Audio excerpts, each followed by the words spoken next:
Qué gusto saludarles. Que la gracia y la paz de el Señor Jesucristo sea con usted y su querida familia.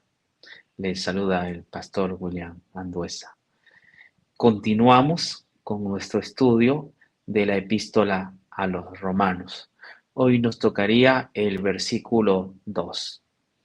Les había mencionado anteriormente que el estudio nuestro va a ser textual. Vamos a estudiar texto por texto. No hay apuro en avanzar rápido la carrera, vamos despacio, así vamos a comprender mejor el texto de Romanos o la epístola de los Romanos. Por eso ustedes deben estar atentos a los temas que estamos dando, porque usted si llega a este tema de hoy no, usted va a estar un poco desconectado del texto anterior.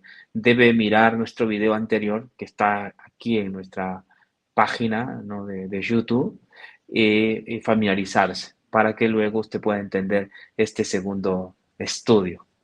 Además, si bien es cierto, es un solo versículo, no obstante, el versículo depende del capítulo, pero el solo versículo es profundo. Nosotros vamos a profundizar en el versículo bíblico. Ya, no crea que lo voy a pasar por agua tibia o les voy a dar agua con azúcar. No, a mí me gusta entender el texto, ser riguroso a la hora de tener un texto frente a mí para entenderlo. No me gusta manipularlo, no me gusta violentarlo, sino quiero entender la palabra de Dios. Que quiero que Dios me hable. Y la única manera de que Dios me hable es entendiendo el texto que tengo en mi frente. No es torciéndolo, no es violentándolo, no es corriendo rápidamente a otros pasajes de la Biblia para tratar de dar una explicación, ¿no? Ahí mismo está la explicación, solo que hay que entenderlo. Otra cosa, el texto que usted tiene, ¿no? Es en el español, usted tiene una traducción, pero esos textos que están allí fueron escritos al principio en el idioma griego. Y entonces a veces los traductores utilizan un término en el español que quizás no se encuentra en el griego y se hace un poco difícil o se puede hasta torcer la palabra de Dios cuando se hace una interpretación. Entonces, como nosotros no tenemos apuro, de vez en cuando vamos a ver el texto griego. Voy a tratar de ser sencillo, espero que usted me entienda. Sé que va a ser beneficioso, pero por eso le pido paciencia. Y además, le prometo que usted va a entender el Evangelio. Usted va a estar claro en su mente qué es el Evangelio y nadie lo va a engañar. De eso le aseguro. Muy bien, vamos a ver entonces el texto. No sé si lo tengo aquí acá lo tengo en griego. No, eso no quiero. Yo quiero el texto en vamos a sacar esta de acá. Ok, el texto en español. Ya, muy bien, vamos a hacer la presentación de mi pantalla para ver qué dice el texto en español. Romanos 1:2. Lo leemos. Dice así Romanos 1:2. Voy a leer la Reina Valera. Que él había antes prometido por sus profetas en las santas escrituras. Lo vuelvo a leer. Que él había antes prometido por sus profetas en las santas escrituras. Lo que Pablo está diciendo aquí a sus lectores, que el Evangelio, si usted ve el verso 1, era una promesa. Eso está diciendo Pablo, que el Evangelio era una promesa. En el Antiguo Testamento no va a encontrar usted evangelio, va a encontrar la promesa del evangelio. Así que el fin, la consumación no es el Antiguo Testamento. El Antiguo Testamento contiene el evangelio, pero desde la perspectiva como promesa, es una promesa, ¿no? Hay gente que agarra el Antiguo Testamento y cree que es la palabra la palabra final, ¿no? Que es toda la revelación de Dios. No, en el Antiguo Testamento estaba el Evangelio, pero era una promesa. ¿Ok? Ahora vamos un poco al griego. ¿Cómo está en el griego? Me gustaría darle una mirada al griego, a ver si lo tengo acá. Mm, Creo que no lo tengo, o sí. A ver, veamos qué sale.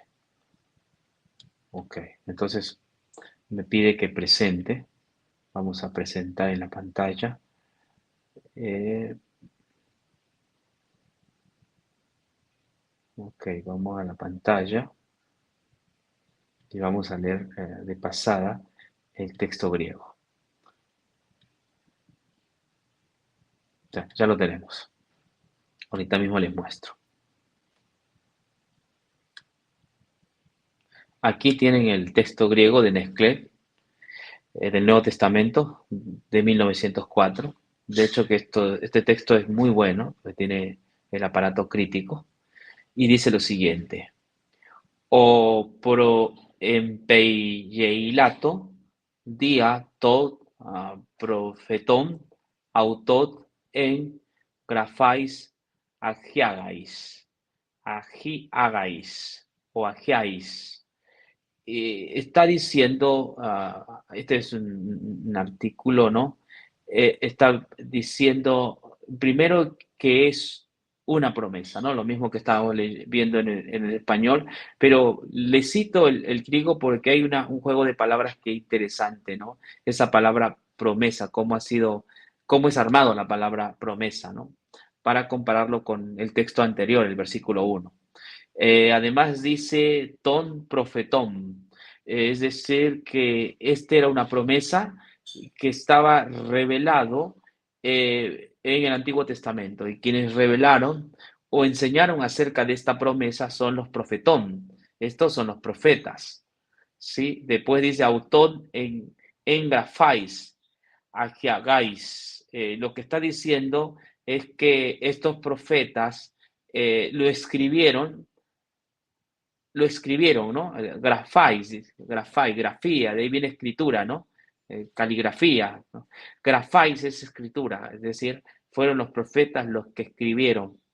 Agiáis, agiáis es santas escrituras. Interesante, ¿no? Que encontremos aquí este término, santas escrituras. No dice la escritura, sino las santas escrituras. O sea, Pablo, cuando habla acerca de las escrituras, él considera que estas escrituras pues son santas, son las santas escrituras.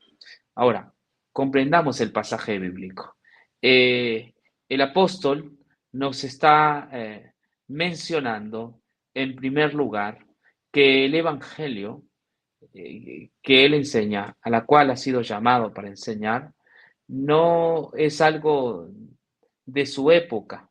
Es decir, no es algo que es inventado por Jesús, por Pedro o por algún apóstol. No es un invento de Jesús. No, Jesús no inventó, es decir, cuando él estaba en esta tierra, en Palestina, Jerusalén, se inventó, ¿no? El Evangelio, como el caso de, el caso de Mahoma, ¿no? Ustedes saben que Mahoma en la Meca, en un monte de la Meca, tuvo una revelación, una visión, un encuentro con el ángel Gabriel, y a partir de ahí, pues él escribe el, el Corán.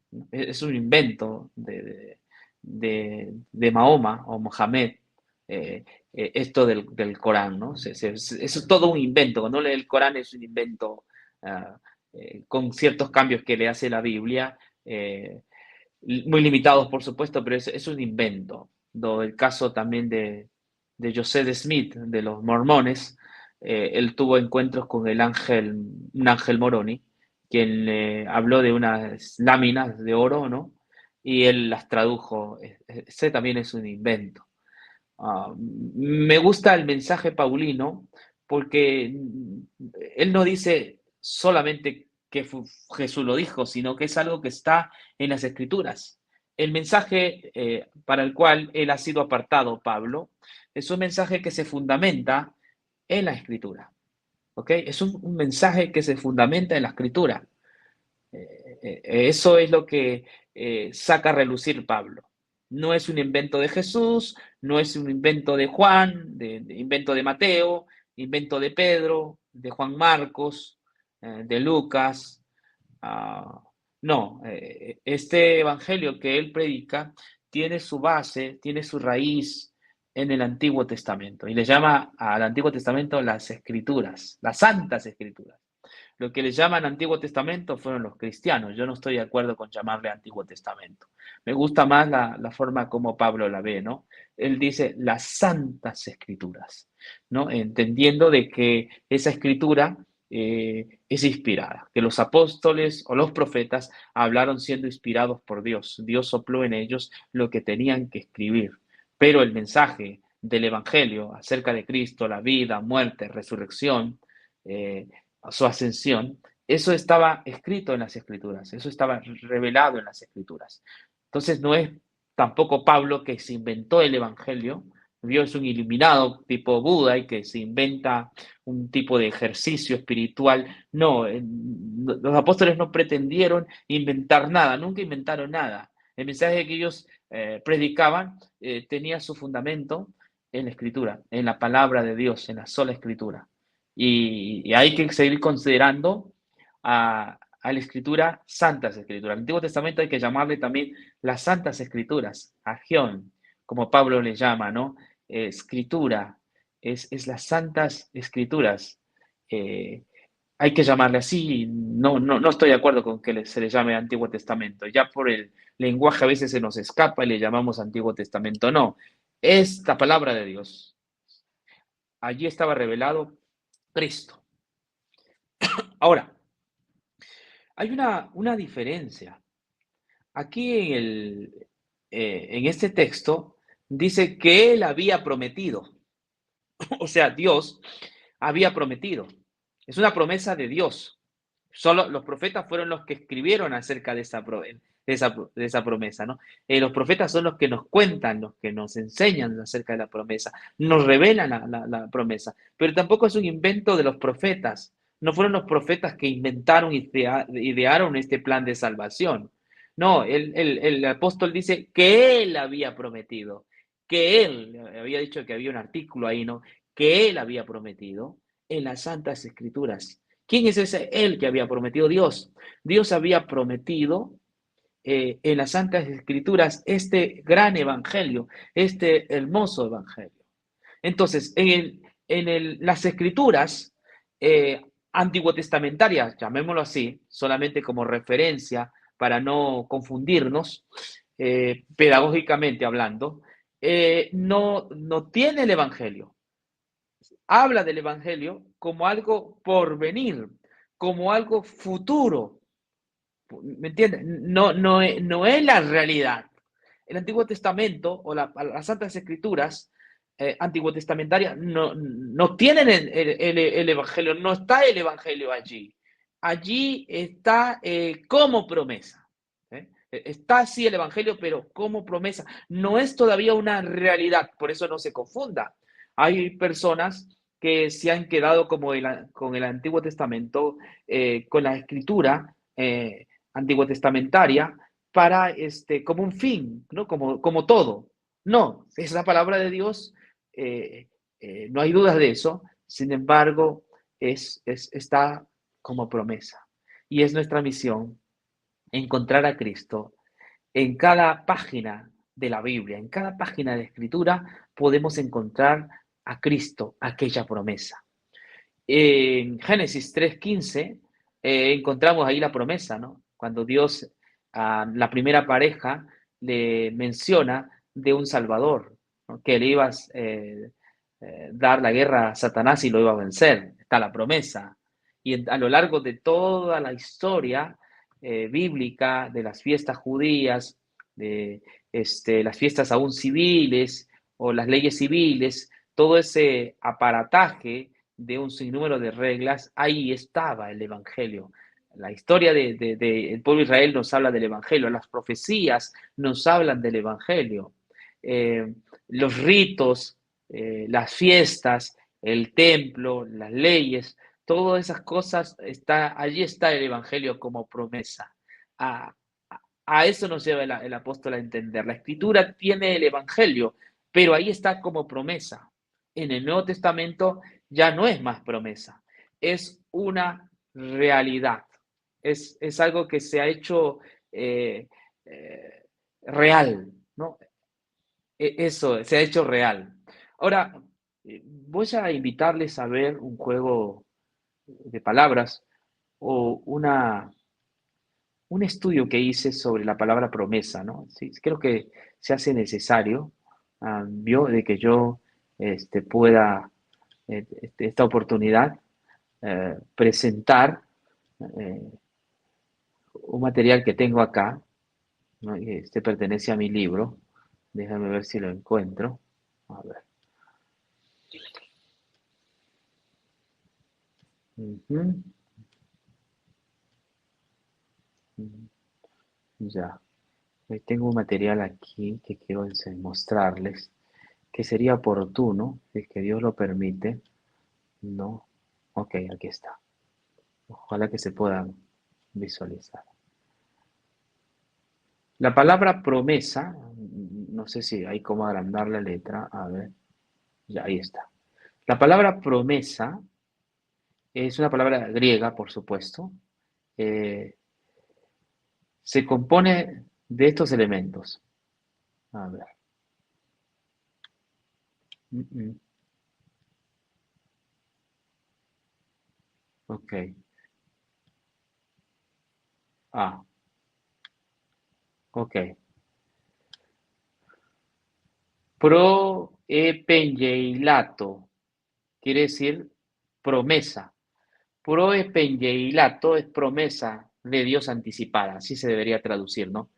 De hecho, es la única vez que Pablo utiliza el término eh, en sus epístolas, ¿no? El único, te puede encontrar en cualquier eh, léxico que Pablo hace uso de esto única vez, ¿no? No utiliza el término como lo tenemos en Romanos 1:2, que se traduce normalmente como promesa. Sin embargo, claramente se puede vislumbrar la relación que ésta tiene con el Evangelio, ¿no? Usted puede inmediatamente entender, ¿no? Se relaciona con el Evangelio, ya que el término proepengelato tiene semejanza con el sustantivo Evangelio, en su forma transliterada se escribe así. No se olviden que proempengelato, ¿no? Este es un verbo, ¿no? Pero cuando uno desmenuza la palabra proempengelato y evangelio, nos vamos a dar cuenta que tienen cierto parecido. Y aquí, en el griego, sus raíces similares es yeia, es prácticamente promesa como evangelio, tienen este término, yeila, el otro es yeilio, ¿no? Yeilia, que significa buenas nuevas prometido, y en el otro significa buenas nuevas. Es decir, tanto la palabra promesa como la palabra evangelio tienen las mismas raíces, ¿no? Entonces, lo otro es el evangelio en promesas. En vista que el sustantivo evangelio y el verbo promesa tienen casi las mismas raíces, el verso 2 de Romanos debería traducirse como la buena noticia prometida. La Biblia del Torres Amat traduce correctamente. Buena nueva que el mismo Dios había prometido anteriormente por sus profetas en las santas escrituras. Buena nueva que el mismo Dios había prometido anteriormente por sus profetas en la Santa Escritura. Yo estoy de acuerdo con esta definición de la Torres Amat. Tras haber estudiado el texto griego juntamente con ustedes, solo estudió anteriormente. La mayoría de traductores no hacen esto, ¿no? Ellos eh, lo traducen, digamos así, fríamente, ¿no? Pero me gusta ser más preciso, exacto, porque al enseñarle que la raíz de promesa y evangelio tienen casi la misma raíz, entonces al hablar de esa promesa no es cualquier promesa. Esa promesa era una buena noticia. O sea, en el Antiguo Testamento sí había el evangelio como una promesa. y que era buena noticia debido a sus raíces, es decir, evangelio y promesa tienen las mismas raíces, ¿no? Yeleia, que es buenas nuevas. Esa promesa que estaba en el Antiguo Testamento es buenas nuevas. Así que todo pasaje que ustedes encuentren en el Antiguo Testamento que nos hablen de algo futuro es evangelio. Eso es buenas nuevas. Eso es evangelio. Eso son buenas nuevas. Aun cuando el Antiguo Testamento hable que el lobo y el cordero comerán juntos, eso es evangelio, eso es buenas nuevas. Aun cuando digan de mes en mes y de sábado en sábado, toda carne verá adorarme, usted no tiene que verlo como el día sábado, usted tiene que ver como la gran promesa que está, eh, que está en Cristo, ese reposo Jesús nos da. No sé si usted ha visto la escritura de esa manera, pero tiene que verlo. Pablo lo ve de esa manera.